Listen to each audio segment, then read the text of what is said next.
तो आपका स्वागत है इंजीनियर्स वेल्थ लैब में। आज हम बात करने वाले हैं वेल्थ मैनेजमेंट सेक्टर में एक तेजी से उभरता हुआ नाम नुवामा वेल्थ मैनेजमेंट के क्वार्टर वन के रिजल्ट्स को लेकर के। चलिए देखते हैं कैसे रहे इनके क्वार्टर वन के रिजल्ट।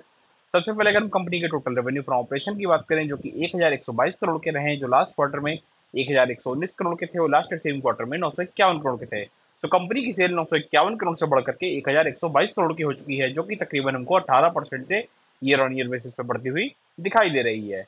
अगर हम कंपनी के खर्चों की बात करें, तो कंपनी ने खर्चे जो रिपोर्ट करे वो 775 करोड़ के करे हैं, जो लास्ट क्वार्टर में 788 करोड़ के थे, लास्ट ईयर सेम क्वार्टर में 659 करोड़ के थे। तो 659 करोड़ से कंपनी के खर्चे बढ़ चुके हैं, जो कि 775 करोड़ के हो चुके हैं।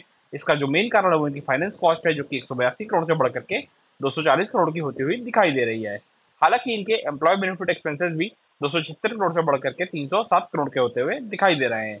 अगर हम इनके अदर एक्सपेंसेस की बात करें, वो भी 102 करोड़ से बढ़कर के 123 करोड़ के होते हुए दिखाई दे रहे हैं ईयर ऑन ईयर बेसिस पे। अगर हम कंपनी के net profit for the period की बात करें, जो कि इस क्वार्टर में 263 करोड़ का रहा है, जो लास्ट क्वार्टर में 255 करोड़ का था, तो लास्ट सेम क्वार्टर में 220 करोड़ का था।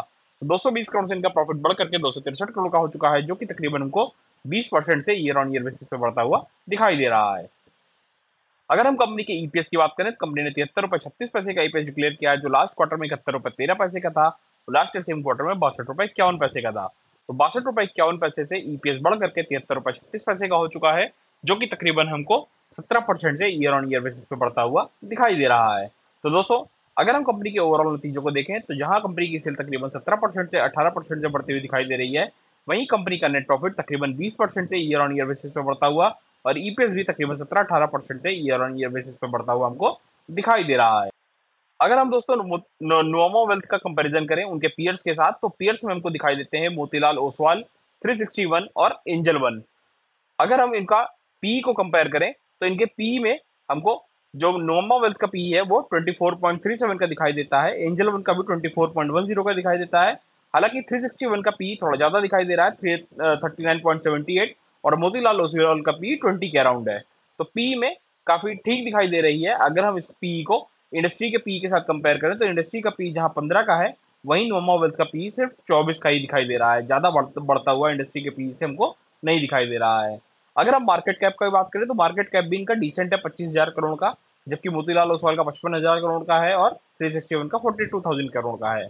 अगर हम आरओसीई की बात करें, तो आरओसीई भी मोतीलाल ओसवाल और 361 से बेहतर दिखाई देता है। इनका 20 का आरओसीई है, और मोतीलाल ओसवाल का 18% का है, और 361 का 14% का है। अगर हम आरओई की बात करें, तो आरओई भी इनका बेहतर दिखाई दे रहा है बाकी की तीनों चारों से, जबकि मोतीलाल ओसवाल का 25% का है, 361 का 27% का है, वहीं नोमा वेल्थ का 30% का है।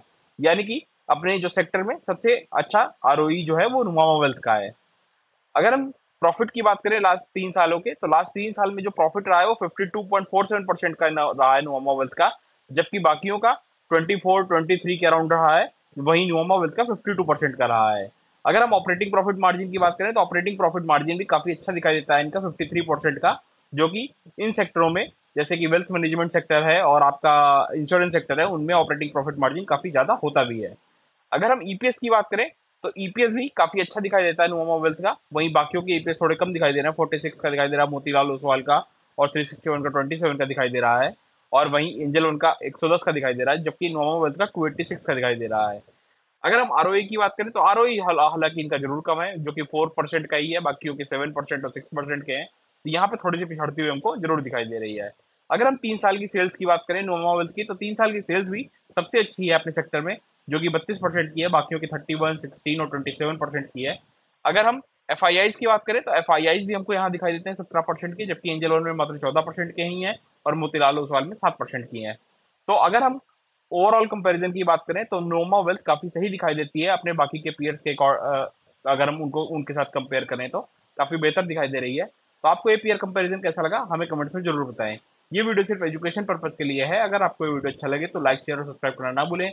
मिलते हैं दोस्तों अगले वीडियो में किसी और कंपनी के क्वार्टरली रिजल्ट के साथ। तब तक के लिए हैप्पी इन्वेस्टिंग।